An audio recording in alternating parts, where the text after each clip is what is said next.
बिस्मिल्लाहिर्रहमानिर्रहीम अस्सलामु अलैकुम स्टूडेंट्स। आज की इस वीडियो में हम सॉल्व करने जा रहे हैं एक्सरसाइज 6.2 10th क्लास मैथमेटिक्स। इसका लास्ट क्वेश्चन नंबर 12 बहुत ही इंपॉर्टेंट फॉर लॉन्ग क्वेश्चन। चलिए सीखते हैं इसको बच्चों। यहाँ पे हमें क्या कहा जा रहा है, डिटरमाइन ग्राफिकली, ग्राफ की हेल्प से फाइंड करें for the following data and check answer by using the formula. Data दिया गया यहाँ पर हमें टेबल में, क्लास बाउंड्रीज एंड फ्रीक्वेंसी, और हमने पहले ग्राफ की हेल्प से आंसर फाइंड करने हैं, जो चीज़ हमसे पूछी जाए, और फिर उसके बाद हमने उसको फार्मूलों से प्रूव भी करना है। ठीक है, ओके। अब करना क्या, हमने मीडियन फाइंड करना है एंड क्वार्टाइल्स फाइंड करने using the cumulative frequency polygon. ठीक है, क्यूमुलेटिव फ्रीक्वेंसी पॉलीगॉन को बना के हमने ये वैल्यूज़ को फाइंड करना है। सेकेंडली मॉड फाइंड करना है यूजिंग द हिस्टोग्राम, हिस्टोग्राम को यूज़ करते हुए मॉड फाइंड करना है। ओके, अब बच्चों हमें जो डाटा दिया गया है वो बाउंड्रीज दी गई हैं। ठीक है, क्लास बाउंड्रीज और साथ में फ्रीक्वेंसी दी हुई है। हमने पहले क्या करना है, यहाँ पर जो हमें कहा गया फ्रीक्वेंसी पॉलीगॉन ड्रा करना है, क्यूमुलेटिव फ्रीक्वेंसी पॉलीगॉन। इसके लिए फिर आपको पहले क्यूमुलेटिव फ्रीक्वेंसी को फाइंड करना पड़ेगा। कैसे फाइंड करेंगे, हम उसको पहली फ्रीक्वेंसी को एज इट इज़ लिख दें और नेक्स्ट फ्रीक्वेंसी में पिछली सब ऐड करते जाएँ। 5 + 2 7 होता है। अब नेक्स्ट फ्रीक्वेंसी 9 है, उसमें प्रीवियस 7 ऐड करें 16 बन जाएगा। नेक्स्ट फ्रीक्वेंसी 6 है, उसमें 16 ऐड करें 22 बन जाएगा। नेक्स्ट फ्रीक्वेंसी 4 है, उसमें 22 ऐड करें 26 बन जाएगा। नेक्स्ट फ्रीक्वेंसी 1 है, उसमें 26 ऐड करें तो 27 बन जाएगा। ठीक है, इस तरह से हमारे पास ये क्यूमुलेटिव फ्रीक्वेंसीज आ गई हैं। ओके जी, अब आपने क्या करना है, एक ग्राफ बना लेना है, पॉलीगॉन बना लेना है। ठीक है, और कहाँ से स्टार्ट करेंगे जी, आपने ये जो अपर बाउंड्रीज है ना क्लास की, ये जो अपर बाउंड्रीज और क्यूमुलेटिव फ्रीक्वेंसीज के दरमियान आपने ग्राफ बनाना है। ठीक है, यहाँ पर जो अपर बाउंड्री है वो क्या है 20, और वहाँ पर जो उसकी क्यूमुलेटिव फ्रीक्वेंसी क्या है 2। ठीक है, तो ये 20 और ये 2, इनको आपने ऐसे ज्वाइन करके एक पॉइंट बना देना है। अब क्योंकि ये जो हमारे पास पॉलीगॉन होता है वो ये क्लोज शेप होती है, इसलिए मैंने इसको यहाँ 0 से स्टार्ट किया, इसको यहाँ से मैंने 10 पे 0 रखा। ठीक है, 0 से स्टार्ट किया ये। ओके जी, अब यहाँ से हमने 20 और 2 को मिलाया तो यहाँ पर एक पॉइंट बनेगा। इसी तरह से आपने इसकी जो अपर बाउंड्री है और 7 को आपने मिला के एक पॉइंट बना देना है। ये 30 और ये 6 और ये 7 मिल गया। ठीक है, यहाँ पर पॉइंट बन गया। उसके बाद फिर आपके पास ये 40 और 16 का पॉइंट बनेगा। यहाँ से 40 की वर्टिकल लाइन सीधी लेकर जाएं, यहाँ 16 का पॉइंट लाइन, दोनों मिलेंगे, वहाँ पर एक अपने पॉइंट ड्रा कर देना है। इसी तरह से 50 और 22 का पॉइंट ड्रा करना है। 50 की लाइन ऊपर सीधी लेकर जाएँ और 21 से ऊपर 22, यहाँ पर ये हमारे पास एक पॉइंट आ गया। और इसी तरह से 60 और 26 का पॉइंट बनेगा, और 70 और 27 के पॉइंट्स बना लिए। इन सब पॉइंट्स को ऐसे ज्वाइन करके एक आपके पास लाइन आ जाएगी। ये आपको मैंने सिखा दिया कि कैसे आप ग्राफ बनाएंगे। ठीक है, एक वैल्यू अपर बाउंड्री लेंगे और एक तरफ आपका क्यूमुलेटिव फ्रीक्वेंसी होगी। ठीक है, ओके जी, इस तरह से आपके पास ग्राफ आ गया। ओके, अब इस ग्राफ की हेल्प से आपने मीडियन फाइंड करना है, क्वार्टाइल्स फाइंड करने हैं। पहले आपको ये बता दूं क्वार्टाइल्स होते क्या हैं। बच्चों आपके पास ये एक शेप है। ठीक है, इस तरह से एक शेप है। हम इसको 4 इक्वल पार्ट्स में डिस्ट्रीब्यूट करने वाले हैं, तो हमें 3 निशान लगाने पड़ेंगे इसके ऊपर। ठीक है, एक पहले इसके मिड में लगाएंगे, फिर ये एक पीस बनेगा और एक ये पीस, इन दोनों के मिड में फिर एक एक निशान लगाएंगे। तो टोटल हमें 3 निशान लगाने पड़ेंगे, 1 2 और ये 3। ये 3 बाउंड्रीज आ गई बीच में। ठीक है, इनसे अगर हम इसको कट करेंगे तो ये 4 इक्वल पीसीज में ब्रेक हो जाएगा। तो समझ लो इसी तरह ग्रुप के अंदर भी आपको कोई डाटा दिया गया, ग्रुप डाटा दिया गया या अनग्रुप डाटा है, आपने क्या करना है, जब उसको 4 इक्वल पार्ट्स में उसको डिवाइड करना है तो आप इस तरह फिर क्वार्टाइल्स का यूज़ करते हो। ये Q1 फर्स्ट क्वार्टाइल है, Q2 सेकंड क्वार्टाइल और Q3 थर्ड क्वार्टाइल है। अब Q2 को, जो कि एक सेकंड क्वार्टाइल है, इसको हम मीडियन भी कहते हैं। तो सेकंड क्वार्टाइल फाइंड कर लें या मीडियन, एक ही बात है ये। ठीक है, ओके, तो ये होती है जी क्वार्टाइल। आपको अब समझ आ गई होगी, राइट। अच्छा, अब जो फर्स्ट क्वार्टाइल है ना, ठीक है, अगर यहाँ से हमने इसको कट करना है तो ये इस पूरे पार्ट का 1/4 होता है। ठीक है, तो यहाँ पर जो आपके पास जो आएंगी ऑब्जर्वेशंस आएंगी, जो टर्म्स आएंगी, वो n/4 आएंगी। ठीक है, उसके बाद यहाँ से अगर Q2 की यहाँ से कट करेंगे तो जाहिर सी बात है हाफ हाफ कर देगा। तो अब टोटल की बजाय आपको टोटल का हाफ, आधा मिलेंगी। ठीक है, और अगर आप यहाँ से इसको यूँ कट करते हैं तो ये 1 2 3 4 टोटल पार्ट थे, 3 आपने अलग कर लिए, एक ये रह गया, ये बेसिकली बन जाएगा 3/4 पार्ट। ठीक है, अब मैं आपको एक एक करके ये पॉइंट डिटेल से बताता हूँ। ओके जी, सबसे पहले हमने ग्राफ की हेल्प से ना first quartile, second quartile, third quartile find करना है। उसके लिए क्या करना पड़ेगा बच्चों, आपको फर्स्ट क्वार्टाइल फाइंड करने के लिए जो टोटल नंबर हैं उसको 4 पे डिवाइड करना पड़ेगा। यहाँ पर फ्रीक्वेंसी हमारे पास 27 है, इसका मतलब टोटल नंबर ऑफ ऑब्जर्वेशंस आपके पास 27 आ गई, ठीक है। तो 27 को आपने 4 पे डिवाइड करना है। फर्स्ट क्वार्टाइल कहाँ पर आता है, ये देखो बच्चों, यहाँ पर मैं इसको हाईलाइट करता हूँ। यहाँ पर अगर मैं इसको यहाँ से यूँ हाईलाइट कर दूँ तो ये बन जाता है हमारे पास फर्स्ट पार्ट, ठीक है। मैं यहाँ से कट करता हूँ तो ये इस पूरे का क्या है, 1/4 पार्ट है। इसलिए आप यहाँ पर क्या करेंगे, फर्स्ट क्वार्टाइल के लिए टोटल जो नंबर ऑफ ऑब्जर्वेशन है उसको 4 से डिवाइड करेंगे, यानी 1/4, ठीक है। n/4 और वो ऑब्जर्वेशन निकालेंगे, कौन सी n/4 ऑब्जर्वेशन है, वो 6.75 है, ठीक है। 6.75 7 से थोड़ा सा पहले होगा हमारे पास, ठीक है। तो ये 6 है और ये 7 है, उससे थोड़ा सा पहले हमारे पास यहाँ पर आ जाएगी, ऐसे स्ट्रेट लाइन लेकर जाएंगे, जहाँ पर इसको कट करेगी ना, ठीक है, ग्राफ को टच करेगी, वहीं से सीधा परपेंडिकुलर नीचे ड्रा कर देना आपने ऐसे। तो बच्चों ये आपके पास तकरीबन जो है वो 29 के करीब करीब होगी, that is your first quartile, ठीक है। Q1 बोलूँगा मैं इसको, ओके। अब आपने इसको सॉल्व अभी नहीं करना है, क्योंकि पहले हम इसको बनाएंगे, उसके बाद फिर फार्मूले से प्रूव करके उसको चेक करेंगे, या साथ भी करना चाहते हैं तो आपकी मर्ज़ी, आप देख लें। ये हमें पता चला कि ये तकरीबन कोई 30 से थोड़ा सा पहले 28 या 29 के करीब आपका जो है वो फर्स्ट क्वार्टाइल आएगा, ठीक है। अब इसको टेस्ट भी कर लेते हैं फार्मूले से। फार्मूला क्या होता है हमारे पास, जैसे हम मीडियन का फार्मूला इस्तेमाल करते हैं, ये उसी तरह का फार्मूला है। चेंजिंग कहाँ पर होती है, यहाँ पर, ये सिर्फ ये वाला पार्ट जो है यहाँ पर चेंजिंग होगी, ठीक है। यहाँ पर Q1 लिखेंगे is equals to L plus H/F into N/4 minus C, ठीक है। अब ज़रा बात गौर से सुनिएगा बच्चों, इसमें L क्या है, सबसे पहले आपने क्या किया था, इसमें 27/4 ऑब्जर्वेशन निकाली थी 6.75, वो बेसिकली किस ग्रुप से बिलोंग कर सकती है, कम्युलेटिव फ्रीक्वेंसी 7 है, तो इसके सामने वाला ग्रुप जो है वो ये है, ठीक है, क्योंकि 6.75 अंडर 7 आता है, तो 7 के अंडर जो हमारे पास ग्रुप होगा वो ये है 20 से 30, तो ये वो ग्रुप हमने एक सिलेक्ट कर लिया, ठीक है। ये आ गया वो ग्रुप, ठीक है, 20 से लेकर 30 तक। ये इसकी जो है वो अपर बाउंड्री है, सॉरी लोअर बाउंड्री, ये इसकी अपर बाउंड्री है। तो L कहते हैं lower boundary of this group, ठीक है। ये आपने लोअर बाउंड्री यहाँ पर पुट कर देनी है। और H क्या होती है जी, हाइट, मतलब इसके अंदर कितने मेंबर है, 10 से 20, तो ये 10 का गैप है, ठीक है। तो आपके पास इसकी वैल्यू आ जाएगी H की 10, ठीक है। देख लें 10 से 20 भी 10 है, 20 से 30 तक, 30 से 40 तक, 40 से 50, 10 का गैप आ जाता है हमारे पास।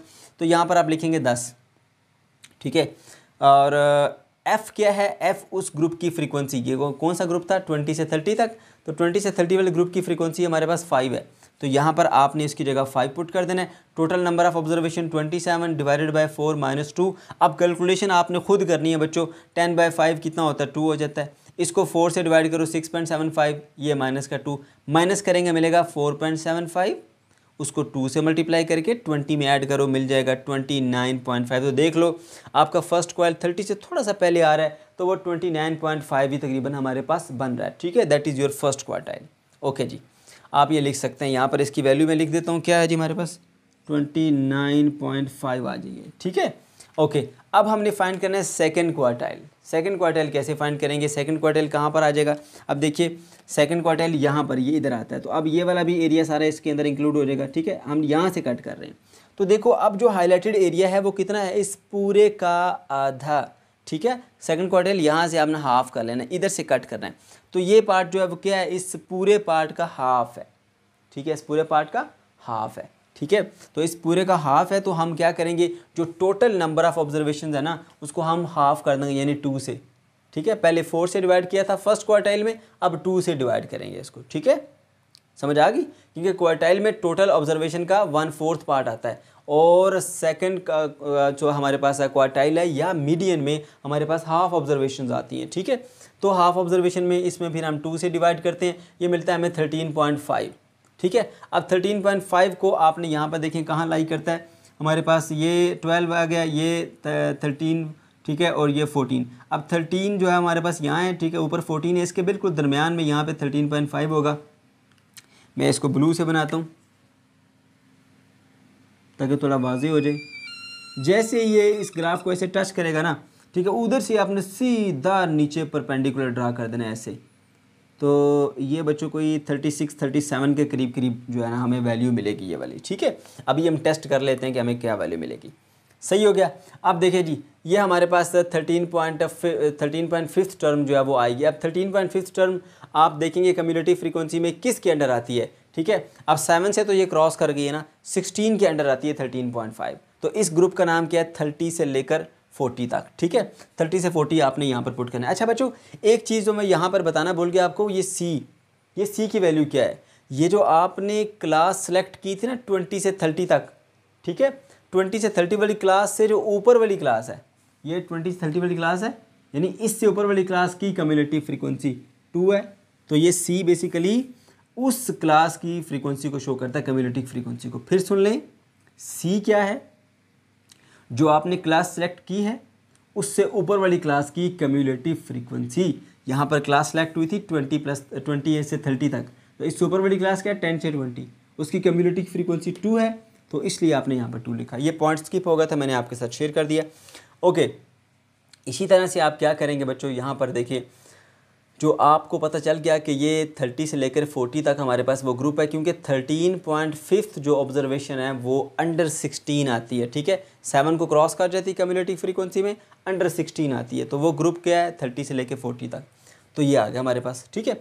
अब आपने सेकंड जो क्वार्टाइल है उसके लिए फार्मूला लगाना है। तो क्या होता है फार्मूला हमारे पास, L + h/f into n/2 minus c. अब देखिए वहाँ पर n/4 था, ठीक है, और यहाँ पर क्या है n/2, ठीक है, यहाँ पर n/2 है, टोटल ऑब्जर्वेशन का हाफ, माइनस सी अगेन क्या होगा, जो क्लास आपने सेलेक्ट की है 30 से 40 तक उससे ऊपर वाली क्लास की कम्युलेटिव फ्रीक्वेंसी, ठीक है। एल क्या है, इस क्लास की लोअर बाउंड्री जो कि 30 है, और एच क्या है जी, इसकी एक जो है वो 10 से 20 तक इसकी कितनी रेंज बनती है, 10 बनती है, ठीक है।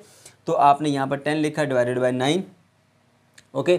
और इसी तरह से क्या करेंगे जी हम, N total number of division है 27 divided by 2 minus C again क्या है, इस क्लास से ऊपर वाली क्लास की कम्युलेटिव फ्रीक्वेंसी।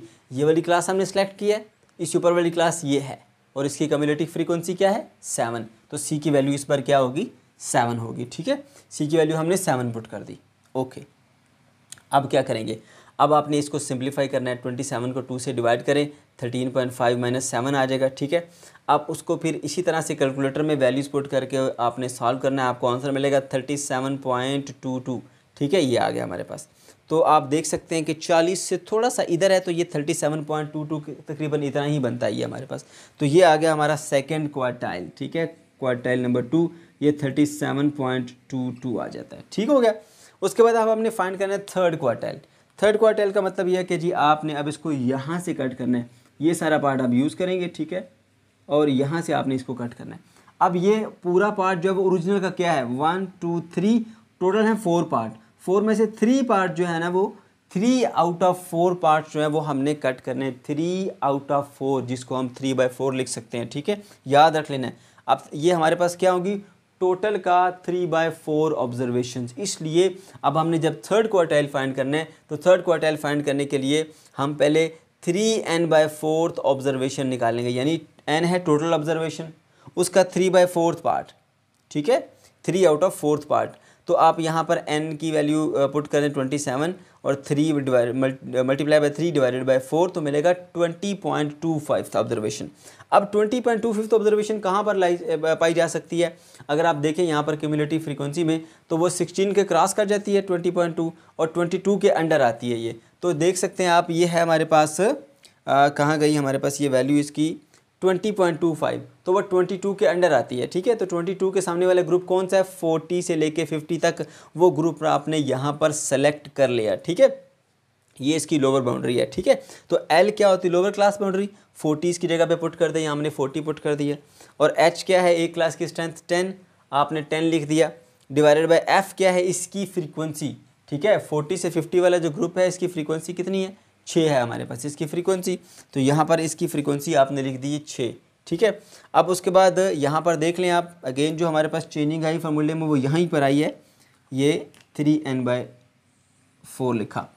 फर्स्ट क्वार्टाइल में n/4, क्योंकि वो फोर्थ पार्ट था, ओरिजिनल का fourth part, total number n से डिनोट कर रहे हैं, उसका फोर्थ पार्ट 1/4। और जब सेकंड क्वार्टाइल यानी मीडियन फाइंड करते हैं तो n/2 यानी टोटल ऑब्जर्वेशन का हाफ, और जब थर्ड क्वार्टाइल फाइंड करते हैं तो 3 आउट ऑफ 4, ठीक है, 3 out of 4 of the total observation हमारे पास आता है। इसी तरह 3n/4 आपने यहाँ पर भी पुट कर देना है, ठीक है। ओके बच्चों, अब ज़रा देखें यहाँ पर वैल्यूज पुट कर दें, n की वैल्यू क्या है हमारे पास 27। अब c की वैल्यू यहाँ पर क्या होगी, देखो हमने जो क्लास सेलेक्ट की है 40 से 50, अब 40 से 50 वाली जो क्लास है उससे ऊपर वाली क्लास की जो कम्युनिटी फ्रीक्वेंसी होती है वो होगा हमारे पास सी। ठीक है, तो यहाँ पर ये सी की वैल्यू कितनी आ गई, सी एफ की वैल्यू कम्युनिटी फ्रीक्वेंसी 16 आ जाती है। ठीक है, तो इसलिए सी की वैल्यू क्या होगी, 16 होगी यहाँ पर। तो यहाँ पर आपने 16 पुट कर दिया। ठीक है, अब आपने क्या करना है, इसको इससे मल्टीप्लाई करके 4 से डिवाइड करना है और फिर उससे माइनस कर देना है 16, यानी सारा काम आप कैलकुलेटर का 4.25 आएगा। ठीक है, इसको भी आपने सारे का सारा जो टर्म है वो कैलकुलेटर में लिख लेनी है, क्योंकि कैलकुलेशन आप खुद कर सकते हैं। 40 + 10/6 × 4.25, तो आपको आंसर मिलेगा 47.8। ठीक है, अब थर्ड क्वार्टाइल जो है ना वो आपका बेसिकली टर्म कौन सी आई थी, 20.25। तो देख लेते हैं अभी हम यहाँ पर क्या टर्म थी हमारे पास, 20.25। तो ये हमारे पास आ गई जी 20.25, इससे थोड़ा सा ऊपर होगी। यहाँ पर मैं इसको ब्लू से बना देता हूँ, सीधी लाइन लेकर जाएंगे, जहाँ पर इसको ग्राफ को टच करेगी, ठीक है, वहीं से आपने सीधा नीचे आ जाना है ऐसे। ठीक है, यहाँ पर आपने इससे आ जाना है। तो देख लें आपके पास जो वैल्यू आई थी वो 47.8 आई थी। ठीक है, तो उसी रिस्पेक्ट में देखिए 50 से थोड़ा सा पहले है, तो 50 से थोड़ा सा पहले जो है वो कितनी होती है हमारे पास थर्ड क्वार्टाइल, वो हो जाएगी हमारे पास 47.8 ये वैल्यू आ गई आपके पास थर्ड क्वार्टाइल की। इस तरह से तीनों क्वार्टाइल आपने फाइंड भी कर ली ग्राफिकली, और फिर उसको फार्मूले से हमने टेस्ट भी कर लिया। ठीक है, ओके, अब हम बढ़ते हैं इसके जो लास्ट पार्ट है हमारे पास, उसमें क्या करना है, हमने एक जो है वो हिस्टोग्राम बनाना है। हिस्टोग्राम बनाना कोई मुश्किल काम नहीं, बहुत ही सिंपल और आसान सा काम है। सबसे पहले आपने इस तरफ फ्रीक्वेंसी ले लेनी है इसकी। ठीक है, कम्युनिटी फ्रीक्वेंसी नहीं, सिर्फ फ्रीक्वेंसी की बात करूँ। ठीक है, और यहाँ पर आपके पास क्लास बाउंड्रीज आ जाएंगी नीचे। ठीक है, 10 से 20, 20 से 30, 30 से 40, 40 से 50। अब जो फ्रीक्वेंसी आपको यहाँ पे दी हुई है आपने यहाँ पे बना देनी है। जैसे देखिए 10 से 20 की फ्रीक्वेंसी कितनी है, 2। ठीक है, तो 10 से 20 वाले बॉक्स को आपने 2 की हाइट पे ले आना है। ठीक है, उसके बाद देखें 20 से 30 की फ्रीक्वेंसी है 5, तो अब आपने 20 से 30 वाली जो फ्रीक्वेंसी है उसको 5 की हाइट पे उस बॉक्स को ले आना है।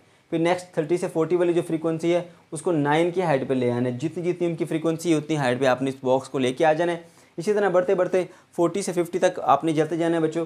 40 से 50 तक जो हाइट है वो 6 आती है। ठीक है, 6 फ्रीक्वेंसी है 40 से 50। ये देखें 40 से 50 तक जो हमारे पास फ्रीक्वेंसी है वो 6 है, तो आपने इस बॉक्स को 6 की हाइट तक ले जाना है। ऐसे आपने करते करते 60 से 70 की जो फ्रीक्वेंसी है वो कितनी है, 1 है, तो 60 से 70 को आपने 1 की हाइट पे लाके छोड़ देना है। ठीक है, उसके बाद यहाँ पर जो एक पॉइंट मिलता है इसकी, यहाँ से ऐसे एक लाइन ड्रा करें, ऐसे क्रॉस करें, जो इसका सेंट्रल पॉइंट होगा वहाँ से सीधी लाइन नीचे ड्रा कर लें, तो आपके पास मोड आ जाएगा। ठीक है बच्चों, तो ये थी हमारी आज की वीडियो। अगर आपका कोई कन्फ्यूजन है, कोई प्रॉब्लम है, तो कमेंट सेक्शन के अंदर आप ज़रूर पूछ सकते हैं।